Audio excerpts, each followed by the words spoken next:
The invitation had been both intriguing and slightly unnerving.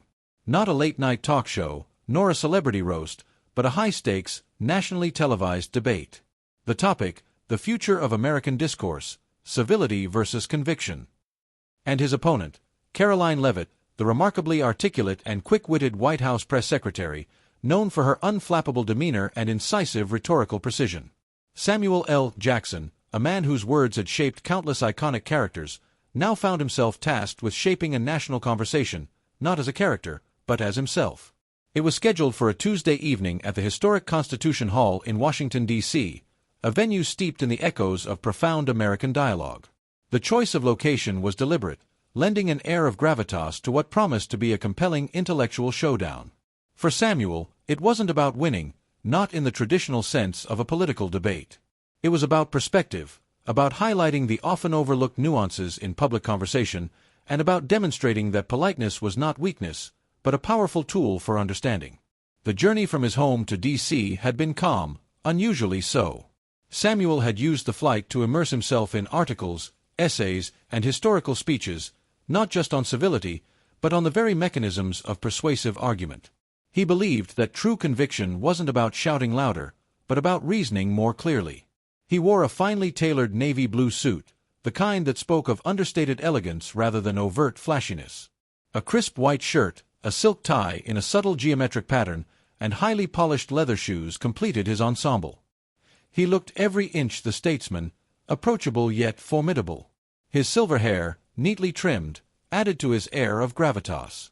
As the plane descended, the familiar grid of Washington, D.C. unfolded beneath him, a stark contrast to the sprawling chaos of Los Angeles, yet equally charged with its own unique energy. He felt a quiet sense of purpose, a calling to bring clarity to a dialogue too often muddled by noise.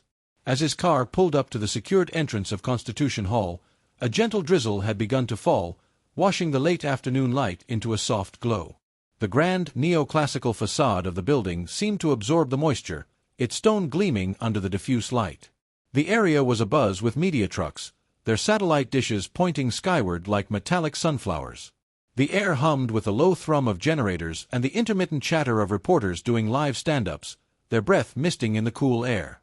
Security was tight, reflecting the high profile of the event. Uniformed officers and plainclothes personnel moved discreetly through the crowds gathering near the entrance. Samuel observed it all from the tinted windows of his car, a silent observer taking in the scene before becoming a central player. Inside, the backstage area was a hive of controlled activity. Production assistants, sound technicians, and lighting engineers moved with practiced efficiency, their headsets crackling with instructions. Cables snaked across the floor, meticulously taped down, leading to monitors displaying camera feeds and countdown timers. The scent of coffee and stale air mingled with the faint aroma of stage makeup. Samuel was led to a private green room, less Spartan than a TV studio's, more akin to a comfortable study. It featured a plush sofa, a small coffee table, and a monitor displaying the pre-show buzz from the auditorium. He settled into a leather armchair, taking a deliberate sip from a lukewarm bottle of water. He wasn't nervous, but intensely focused. He knew Leavitt would come prepared, armed with talking points and likely a strategy to box him into a corner with rapid-fire questions and pre-rehearsed rebuttals. His strength, he knew, lay in his ability to listen intently, to pivot thoughtfully, and to disarm with unexpected clarity and, crucially, genuine respect. He spent the last hour reviewing his notes, not memorizing arguments, but internalizing concepts, the difference between debate and dialogue, between winning an argument and fostering understanding. Meanwhile, across the hall in her own green room, Karoline Leavitt was in her element, a whirlwind of focused energy. Dressed in a sharp, impeccably tailored charcoal gray pantsuit, her white blouse crisp and unwrinkled, she exuded an aura of confident professionalism. Her hair was styled perfectly, a sleek, modern bob, and her makeup was minimal but precise, highlighting her sharp features. She was reviewing her own comprehensive binders, filled with statistics, precedent cases, and meticulously crafted rhetorical counter-arguments for every conceivable angle. Her staff, a small team of sharp-eyed strategists, buzzed around her, offering last-minute updates and psychological advisories. "They'll try to paint you as divisive, Karoline," her chief strategist murmured, adjusting a microphone on her lapel. "Stick to the principles. Emphasize conviction over emotionalism. Don't let him charm you into softening your stance." Karoline nodded, her eyes fixed on a bullet point, a faint, almost imperceptible smirk playing on her lips. "I'm ready. Jackson's a charmer, but he's an actor. Ideal in policy, in the hard facts of governance. It's a different arena, and his stagecraft won't hold up under real scrutiny." She was confident, perhaps even a little dismissive of the challenge Samuel presented. She saw him as a Hollywood figure, a popular personality, but not a seasoned political operative equipped for the cut and thrust of D.C. debates. This was a battle she fully expected to win, and decisively. As the clock ticked closer to airtime, the auditorium filled to capacity. A diverse audience of political pundits, students, academics, and curious citizens settled into their seats, the air thick with anticipation. The murmur of pre-show chatter gradually subsided into a focused hum. The stage was set simply yet elegantly. Two gleaming lecterns, bathed in soft, warm lighting, stood opposite each other. A large screen behind them displayed the event's logo, a stylized American eagle soaring above a stylized open book. Subtle, yet impactful, lighting bathed the space, creating an intimate yet grand atmosphere. A deep, authoritative voice boomed through the loudspeakers, reverberating with practiced gravitas, introducing the moderator, Dr. Evelyn Reed. A renowned political scientist and former diplomat, Dr. Reed was known for her fair but firm hand, her ability to steer even the most contentious discussions with grace and intellectual rigor. She walked to the center of the stage, acknowledged the applause with a dignified nod, and then, with a practiced flourish, introduced the debaters. "Ladies and gentlemen," Dr. Reed announced, her voice resonating through the hall, "tonight, we are honored to host a discussion between two incredibly compelling voices on a topic critical to the very fabric of our republic. First, a luminary of stage and screen, an iconic cultural figure whose voice has profoundly shaped our collective consciousness, a man of unwavering principle and eloquence, Mr. Samuel L. Jackson." The applause was thunderous, a roar of approval that filled the hall, a mixture of celebrity adoration and genuine respect for a man who had always spoken his mind, unapologetically. Samuel walked onto the stage, his stride purposeful, a warm, genuine smile on his face that reached his eyes. He nodded to the audience, a silent acknowledgment of their warmth, then offered a polite, outstretched hand to Dr. Reed, shaking it firmly and respectfully. He then walked to his lectern, adjusted the microphone to his height, and looked out at the audience, his gaze calm, steady, and absorbing. He saw not just a crowd, but individuals, each with their own beliefs and hopes for the nation. "And joining him," Dr. Reed continued, her voice gaining a sharp edge of professional admiration, "a powerful voice from the heart of our nation's capital, the astute, the eloquent, and tirelessly dedicated White House Press Secretary, Ms. Karoline Leavitt." Another wave of applause, perhaps a bit less enthusiastic than Samuel's, but still strong, punctuated by pockets of fervent supporters.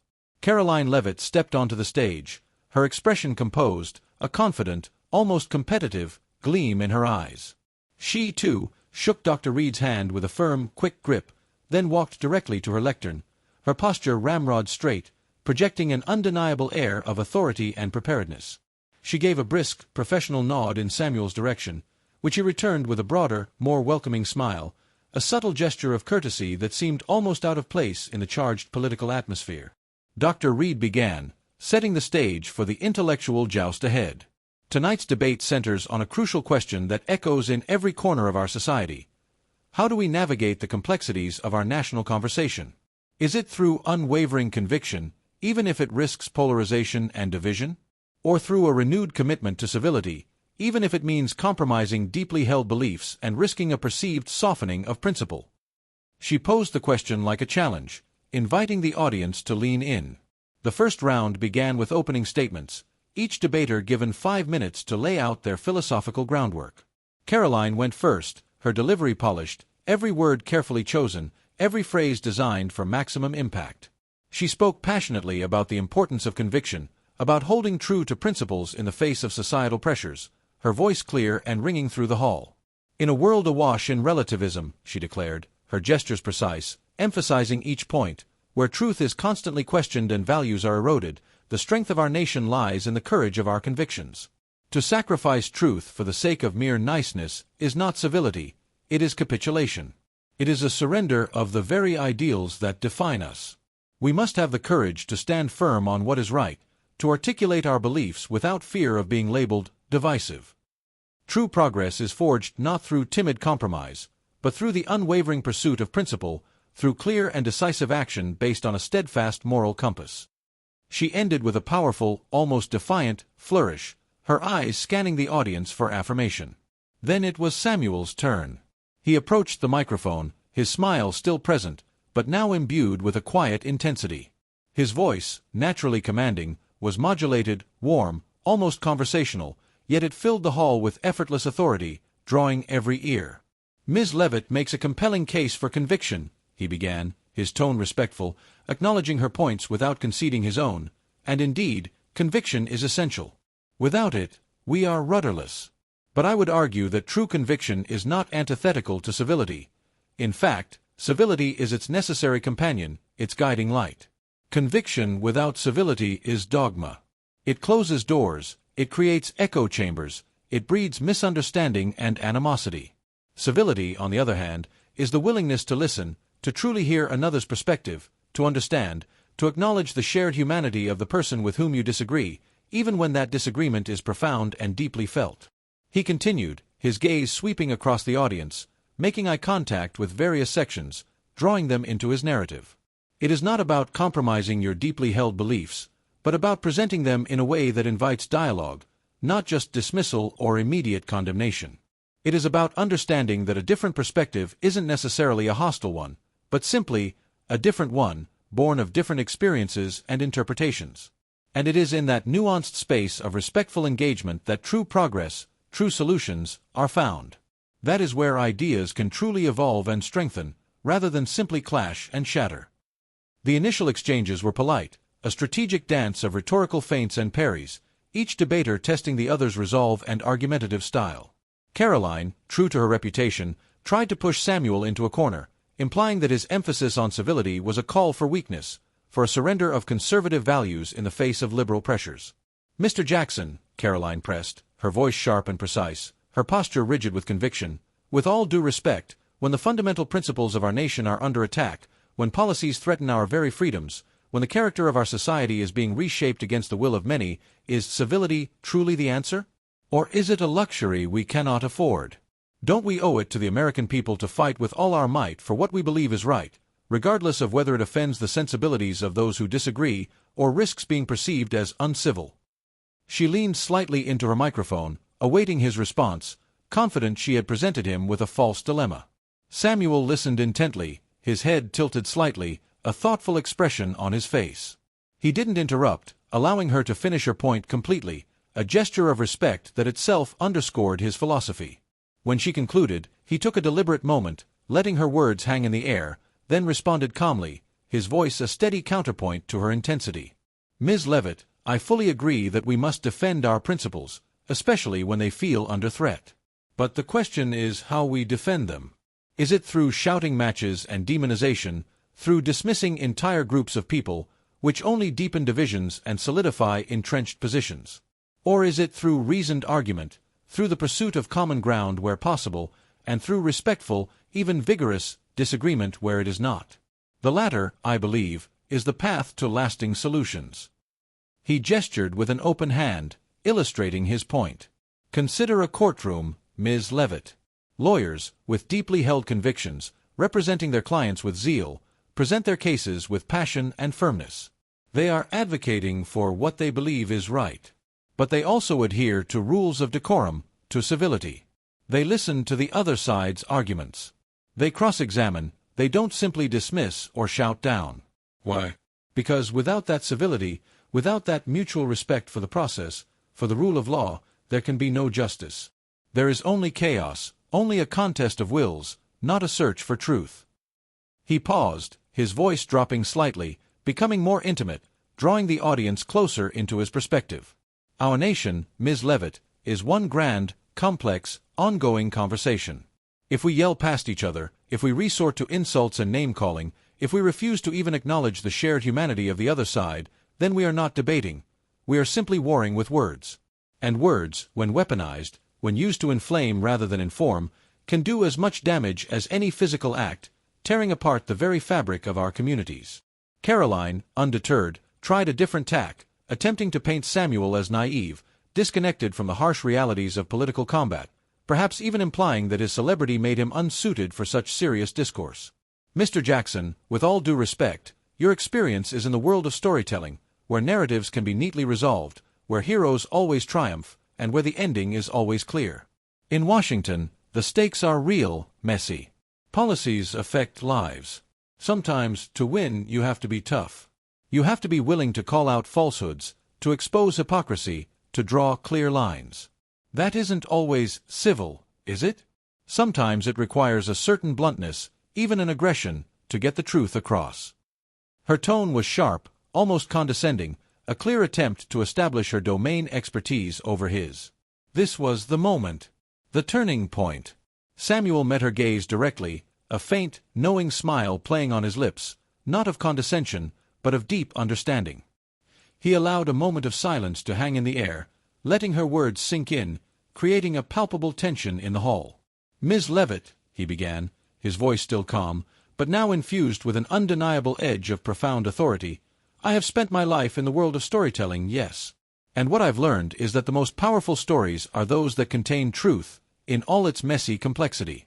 And truth, Ms. Leavitt, requires nuance. It is rarely simplistic. It is rarely merely black and white, or reducible to easily digestible talking points. It often lives in the gray areas, in the uncomfortable spaces between opposing viewpoints." He leaned slightly into the microphone, his voice resonating with a quiet power that commanded absolute attention. Every eye in the hall was fixed on him. "And as for the stakes being real, I agree wholeheartedly. The stakes couldn't be higher. But it is precisely because the stakes are so high, because policies genuinely affect lives, families, futures, that we cannot afford the luxury of uncivil discourse.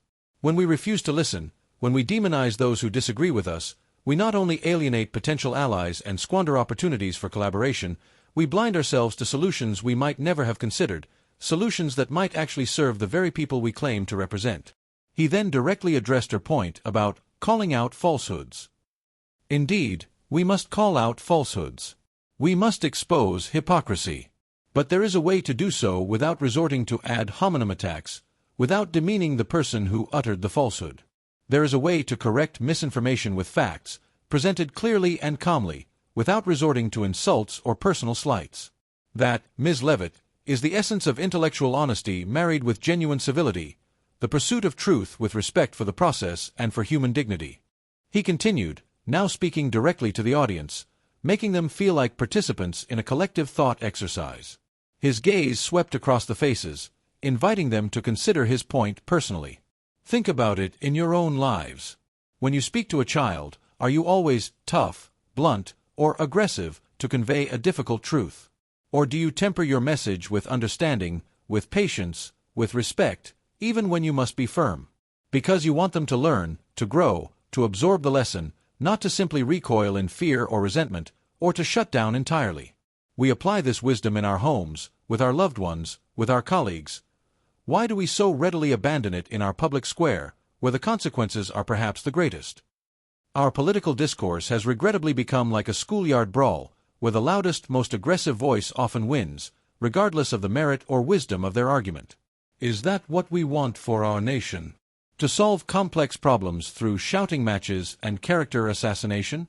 Or do we want to foster an environment where intelligent people, with different perspectives and diverse experiences, can come together, debate vigorously, yes, but ultimately search for common ground, for a shared path forward that serves the greater good, rather than just one faction? He took a deep breath, his eyes twinkling slightly, a subtle hint of the master storyteller beneath the composed statesman. Because at the end of the day, Ms. Leavitt, we are all Americans. We share this country, these challenges, these hopes, and these dreams. And if we cannot speak to each other with a modicum of respect, if we cannot extend even the smallest measure of grace and mutual acknowledgement, then what future are we truly building for ourselves, and for the generations to come? What foundation are we laying for our collective destiny? A profound hush had fallen over the auditorium. Karoline Leavitt, who had been poised for a sharp counter-argument, her mouth slightly open, found herself at a profound loss for words. Samuel's calm demeanor, his unwavering politeness, combined with his ability to elevate the conversation from personal attacks to universal principles, had utterly disarmed her. He hadn't just dodged her questions or refuted her points. He had subtly redefined the very terms of the debate, making her combative stance seem less principled and more, well, uncivil, undermining the very foundation of her argument with the weight of his own conduct. He concluded his thought, his voice carrying the full weight of his conviction. Civility is not about weakness, Ms. Leavitt. It is about profound strength. The strength to listen even when you disagree, the strength to understand opposing viewpoints without adopting them, and the strength to persuade through reason and respect, rather than through intimidation or insult. It is the bedrock upon which a truly intelligent, functional, and ultimately unified society is built. It is the only way we can build a future worthy of our aspirations. The audience erupted. It wasn't just applause, it was a wave of relief, a collective recognition of a long-missing truth, a palpable release of tension. People were nodding vigorously, some even tearing up, moved by the simple yet powerful message. Samuel L. Jackson had not only eloquently articulated the value of civility, but he had embodied it in that very moment, under intense pressure, against a formidable opponent. He hadn't just won a debate, he had won over hearts and minds, demonstrating a profound moral authority. Even Karoline Leavitt, visibly surprised and momentarily uncharacteristically quiet, managed a faint, almost involuntary, nod of acknowledgement. The intensity of her competitive spirit seemed to soften. She realized in that moment that Samuel L. Jackson wasn't just an actor playing a role. He was a master communicator, a man whose wisdom and gravitas extended far beyond the silver screen, capable of wielding words with surgical precision and profound impact. As the debate continued through its final segment, the tone had demonstrably shifted. Karoline, though still firm in her convictions, seemed to adopt a slightly softer, more measured approach, her retorts losing some of their earlier sharp edge. Samuel had, without ever resorting to aggression, shown her the compelling power of the path he advocated, not just through his words, but through his very presence and conduct. By the time Dr. Reed wrapped up the debate, the energy in Constitution Hall was electric, a buzz of renewed hope and thoughtful introspection. The consensus was undeniable. Samuel L. Jackson had not only held his own against a political powerhouse, but had elevated the entire discourse, demonstrating that genuine strength lies in the courage to be both convicted and civil. His politeness wasn't a mask. It was a testament to his intelligence, his profound understanding of human connection, and his unwavering belief in the power of respectful dialogue. The headlines the next day, and the conversations across the nation, echoed the same sentiment. Samuel L. Jackson had impressed everyone, demonstrating to the entire country how truly smart, humble, and impactful a truly civil voice could be, sparking a much-needed conversation about the very soul of American discourse.